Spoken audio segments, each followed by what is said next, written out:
Hi, Jack Appleman here. Let's talk about storytelling, something you've heard so much about. Storytelling to enrich your writing. Well, storytelling has been around for a long time, for many centuries. In Aesop's fables, the story of the hare and tortoise, the message was slow and steady wins the race. More recently, Nelson Mandela. He used stories from prison to encourage forgiveness, very much a persuasive message. What is storytelling? Storytelling is the art and science of using narratives to communicate a message, evoke emotions, and inspire actions, according to LinkedIn.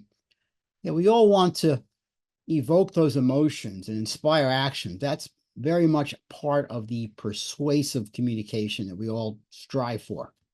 The steps to mastering storytelling. Number one, unleash the power of stories. Two, choose a hero, build a framework for your story. Three, captivate internal audiences with stories.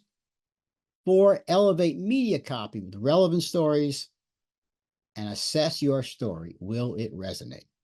Step one, yes, storytelling is powerful. How do we unleash the power of stories?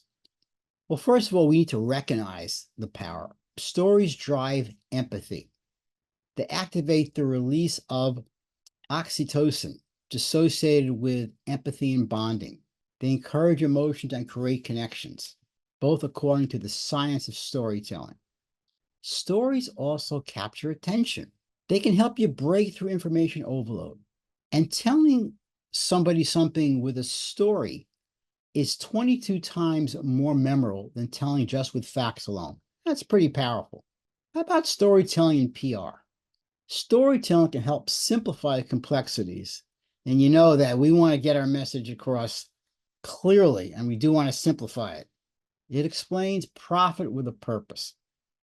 We represent an organization or a company, and we all want to explain how that our company is not just in business to make a profit, but has an overall purpose. And storytelling helps us convey this.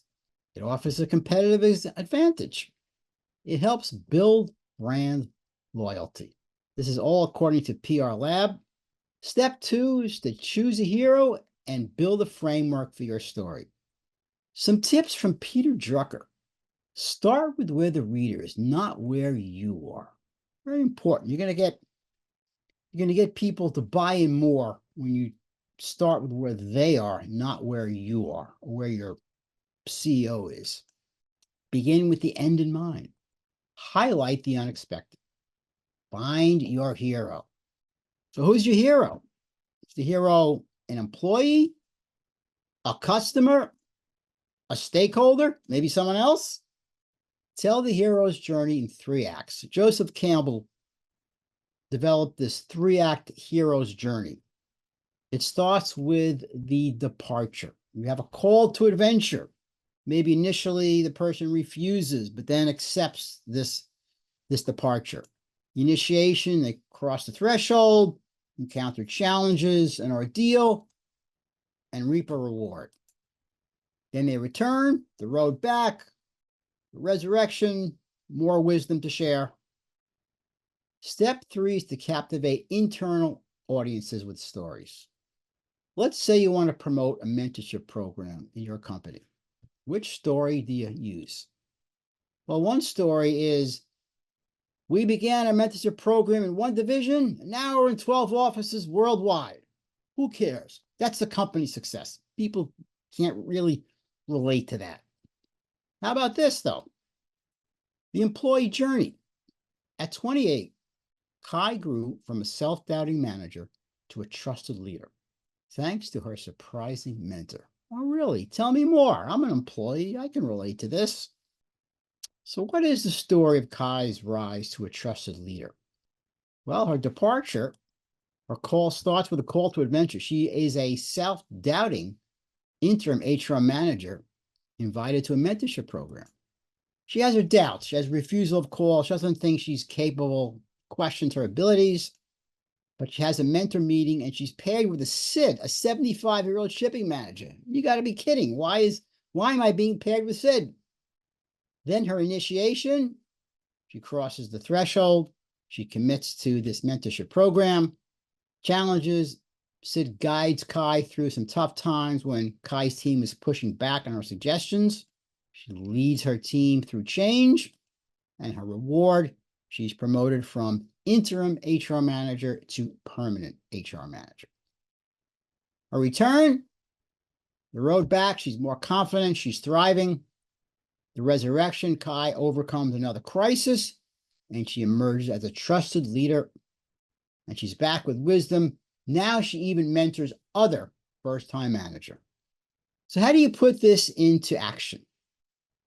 Let's say you're writing an email from the CEO to the staff about the mentorship program.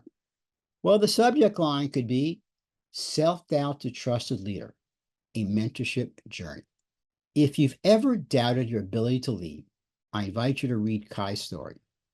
A 28-year-old interim HR manager, she questioned her skills, reluctantly joining our mentorship program.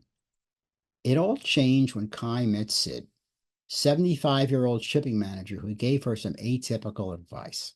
Now, this is the way we begin, because the people reading it are employees. They can relate to Kai's story, Kai's challenges, and her victory. How about the media? Step 4 is to elevate media copy with relevant stories. The storytelling for the media can take different forms. You could have brand stories about the brand's history, the vision. For example, Netflix started out marketing DVDs and they emerged into a streaming platform. Product stories about solving a problem.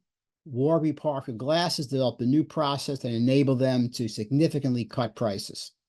A customer story, the human experience.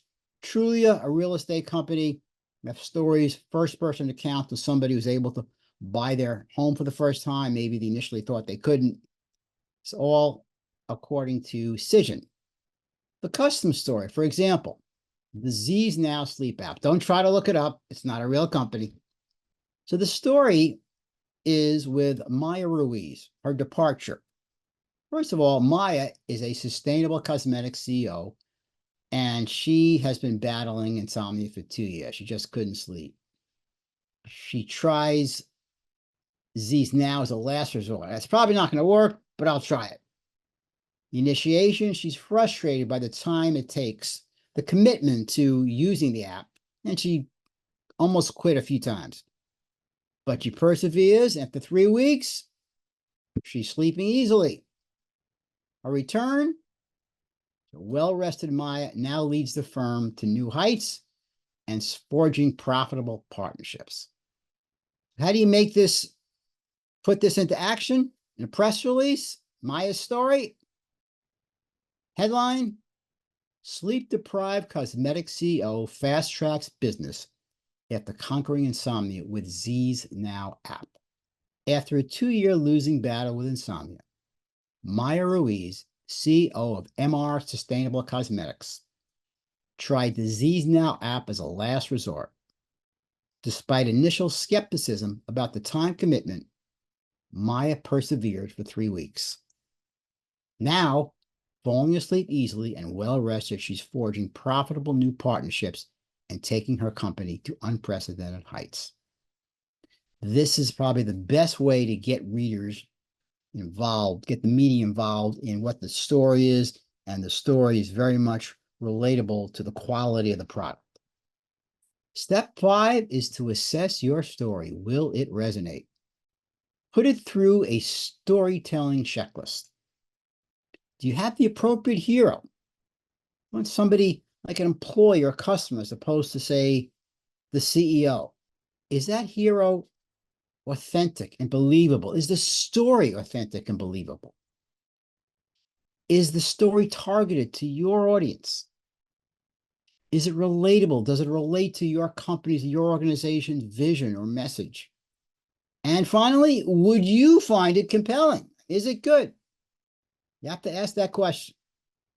So there you have it. The steps to mastering storytelling. Unleash the power of stories. Create a hero. Build a framework. Captivate internal audiences with stories. Elevate media copy with relevant stories. And assess your story. Will it resonate? So to everybody, Happy storytelling. Thank you.